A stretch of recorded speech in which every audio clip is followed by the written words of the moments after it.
बच्चों, मैं लालिमा सिपाहा आज आपको कारक पाठ पढ़ाने जा रही हूँ। This could be us. So back to what I was saying. Could be us.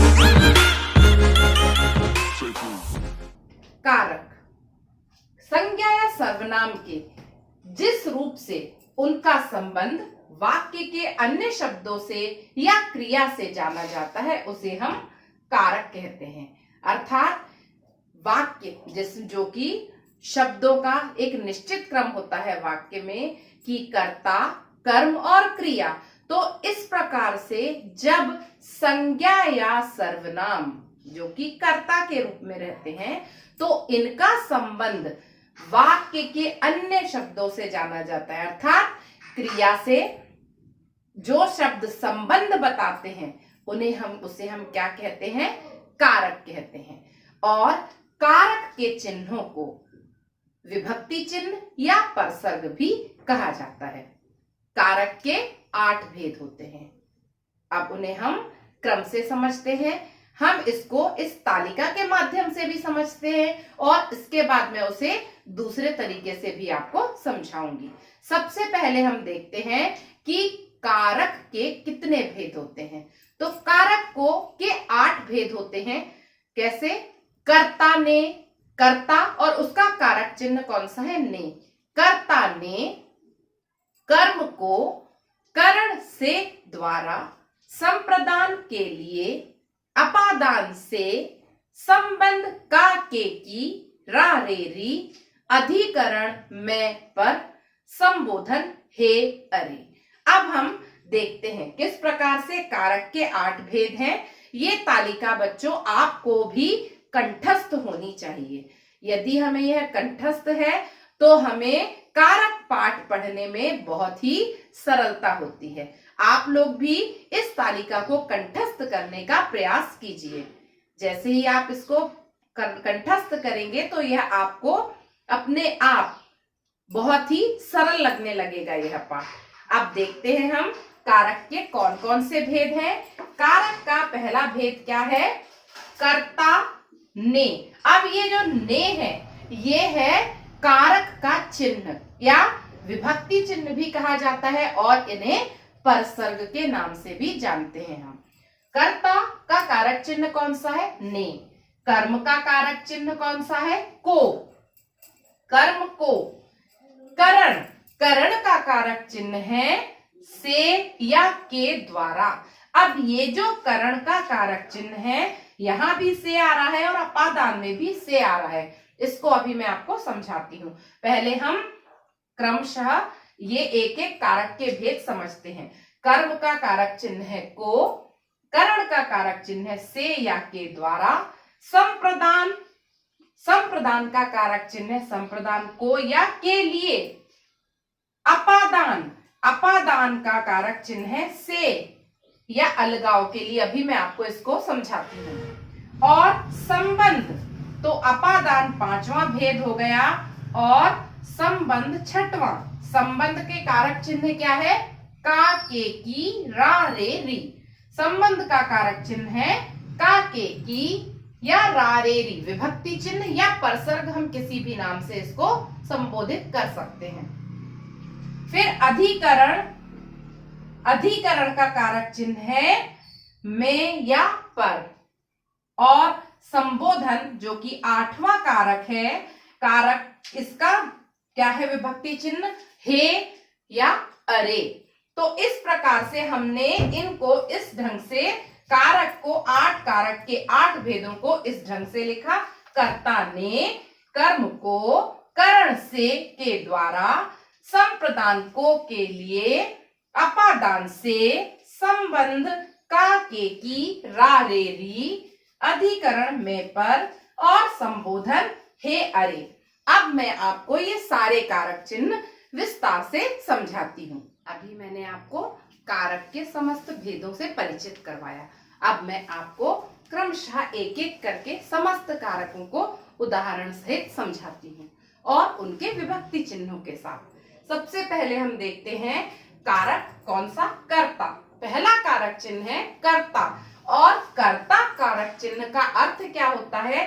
क्रिया को करने वाला, अर्थात जो क्रिया को करने वाला है, और इसका परसर्ग क्या होता है? ने, अर्थात इसका चिन्ह क्या होता है? ने, अर्थात क्रिया कौन कर रहा है? कर्ता।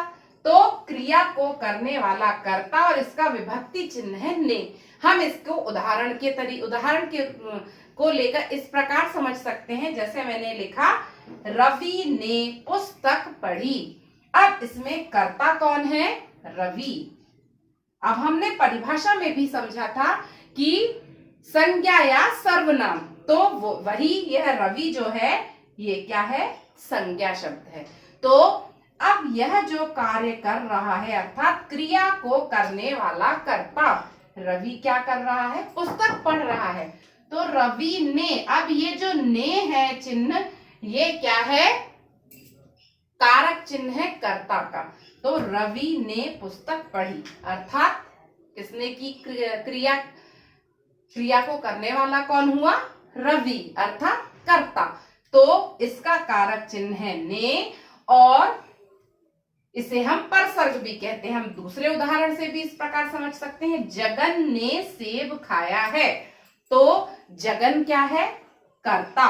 जगन है कर्ता और उसने क्या क्रिया की है? सेब को खाने का कार्य किसने किया है? जगन ने। तो ने जो है इसका कारक चिन्ह है। तो कर्ता का जो कारक चिन्ह है वो क्या है? ने है, और क्रिया को करने वाला कौन होता है? कर्ता। अब हम दूसरा भेद समझते हैं, कर्ता ने अब कर्म को, तो कर्म का जो कारक चिन्ह है जिस पर क्रिया का प्रभाव पड़े, अर्थात कर्म, कर्म इंग्लिश में ऑब्जेक्ट बोलते हैं। तो कर्म जिस पर क्रिया का प्रभाव पड़ता है, कर्ता, कर्म और क्रिया, जिससे कि वाक्य का गठन होता है। तो क्रिया का प्रभाव किस पर पड़ रहा है? कर्म पर पड़ रहा है, और इसका पहचान क्या है? कारक चिन्ह की, कर्म को। तो इस को अर्थात, अब देखिए इसके उदाहरण, माली पौधों को रोप रहा है। माली क्या है? कर्ता है। रोपना अर्थात पौधे लगाना, जमीन में रोपने का कार्य किया जाता है, उसे हम बोलते हैं लगाना। तो रोपना क्या हुई? क्रिया हुई। और किसको रोप रहा है? कर्ता, क्रिया। अब किसको रोप रहा है? पौधों को। तो ये क्या होता है? कर्म। पौधे क्या है? कर्म। तो कर्म पर प्रभाव पड़ रहा है, क्रिया का किस पर प्रभाव पड़ रहा है? कर्म पर। तो यहाँ पर पौधों को रोपा जा रहा है कर्ता के द्वारा, किस पर प्रभाव पड़ रहा है? कर्म पर। इसलिए यह कौन सा कारक चिन्ह है? कर्म का को। तो यहाँ पर किस कारक चिन्ह का प्रयोग हो रहा है? कर्म को। अब आपको समझ में आ रहा होगा कि किस प्रकार से कारक चिन्हों का प्रयोग किए बिना हम वाक्य नहीं बना सकते। यदि हम इस प्रकार का वाक्य बनाते हैं तो वह उसके अंदर कारक चिन्ह छिपा हुआ रहता है। जैसे मैं एक उदाहरण लेती हूं, मैं पुस्तक पढ़ता हूं। अब आप बोलेंगे इसमें तो कोई कारक चिन्ह नहीं है, लेकिन इसमें भी है। तो इसमें कौन सा कारक चिन्ह है? मैं पुस्तक को पढ़ता हूं। मैं पुस्तक को पढ़ता हूं। क्रिया क्या हुई इसमें? पढ़ना क्रिया है। मैं क्या हुआ? सर्वनाम है, और पुस्तक कर्म है। तो किस पर प्रभाव पड़ रहा है क्रिया का? कर्म पर। मैं पुस्तक को पढ़ता हूं। तो ये कौन सा कारक चिन्ह हुआ इसमें प्रयोग? यहाँ पर छिपा हुआ कौन सा कारक चिन्ह है? को। अब अगर हम एक और उदाहरण देखें, सिपाही ने चोर को पकड़ा। तो सिपाही कर्ता, पकड़ना क्रिया, और किसको पकड़ा? किस पर क्रिया का प्रभाव पड़ रहा है? चोर को, अर्थात कर्म पर। तो यह कारक चिन्ह कौन सा हुआ? कौन सा कारक चिन्ह हुआ? कर्म कारक चिन्ह। तो अभी आपने कर्ता और कर्म को समझ लिया है। ऐसे कोई भी उदाहरण आप वाक्य जब बनाए तो हम उनको देख सकते कि हमने किस कारक चिन्ह का प्रयोग किया है और किस पर प्रभाव पड़ रहा है, तो वही उसका परसर्ग होगा। अब हम देखते हैं तीसरा, कारण। जिस साधन से क्रिया की जाए, अर्थात उसका अर्थ क्या है? जिस साधन अर्थात जिस चीज से, जिस साधन से क्रिया की जाती है उसे हम से द्वारा, से या के द्वारा। अब जैसे मैं बोलूं कि मैं पेन से लिख रही हूं, तो ये जो से का प्रयोग है, ये जब कोई चीज मिलने के लिए जिस से का प्रयोग किया जाता है उसे हम करण कारक चिन्ह कहते हैं। यानी यहाँ पर मैं लिख रही हूं तो लिखने का कार्य हो रहा है बोर्ड से, ये पेन टच हो रहा है तो यह कलम टच हो रही है, तो मिलने की क्रिया जब होती है से या के द्वारा। जैसे अगर हम एक अन्य उदाहरण देखते हैं, मैं साइकिल से विद्यालय जाता हूं या मैं बस से विद्यालय जाता हूं, तो से अर्थात वहां पर क्या हो रहा है, मिल रही है, हम उससे अलग नहीं हो रहे बल्कि मिल रहे, साइकिल पर बैठकर विद्यालय जा रहे हैं। तो से का जब प्रयोग होता है तो जहां पर मिलने के लिए होता है, कोई चीज उसके साथ में रहती है, तो वह कौन सा कारक चिन्ह कहलाता है, करण कारक चिन्ह, से या के द्वारा। अगर मैंने बोला हर्षिता कलम से लिखती है, जैसे मैंने अभी आपको उदाहरण से समझाया था, तो जहां पर मिलने वाले से का प्रयोग किया जाता है वहां करण कारक चिन्ह होता है। अब हम अगर अन्य और उदाहरण देखें तो बहुत सारे, कुछ भी, कि मैं हाथ से किताब उठाता हूं, तो बहुत सारे कई उदाहरण हैं जो कि आप अपने अनुसार लिख सकते हैं या बना सकते हैं या देखकर उनको स्वयं समझ सकते हैं। अगला हम चौथा भेद देखते हैं, संप्रदान, जिसका कि परसर्ग या विभक्ति चिन्ह है को या के लिए, तो जिसके लिए क्रिया की जाए, जिसके लिए क्रिया की जाए। अब देखिए जैसे मैंने लिखा है गरीबों, जैसे मैंने यहां पर लिखा कि गरीबों को भोजन दो, गरीब क्या हुआ, कर्ता, को भोजन दो।